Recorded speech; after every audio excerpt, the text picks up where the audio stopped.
Assalomu alaykum. Assalomu alaykum. Salomatmisiz? Shukrsiz. Rahmat. Alloh rozi bo'lsin. Bizgami? Mana kakras ikkitamiz mana. Assalomu alaykum. Voyaga shukr. Alloh rozi bo'lsin. Qilayotgan ishlarimiz to'g'rimi? To'g'ri. Qo'llab-quvvatlaysizmi? Kuzataman. Alloh rozi bo'lsin. Duo qilib turing. Imom G'azzoliydan so'rashgan ekan, biz nimaga o'limdan qo'rqamiz? Gapirishga ham qo'rqamiz, hatto sovuq narsa bir ilondek ko'ramiz. Aytadilarki, sizlar dunyo imoratini chiroyli qilib qurib, oxirat imoratini barbod qilgan odamsizlar. Aql shuni taqozo qiladiki, inson hech yaxshi yashab turgan joyidan xarobaga ko'chish istamaydi, qochadi deydi.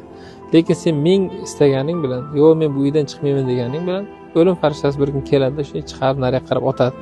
Shuncha ulug'lar aytgan ekan, har bir o'tayotgan kuning dunyo imoratingdan bitta olingan g'ishtdir.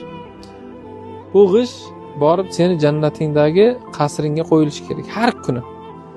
Bu uying yarim bo'lganda jannatdagi qasring yarim bo'lsin. Bu uying oxiriga yetganda u oxiriga yetsin va bir kun keladi eng oxirgi g'ishing olinganda jannatdagi qasring bitsin va sen xursand holatda bu joydan yaxshi bir joyga ko'chgan deb aytishgan ekan.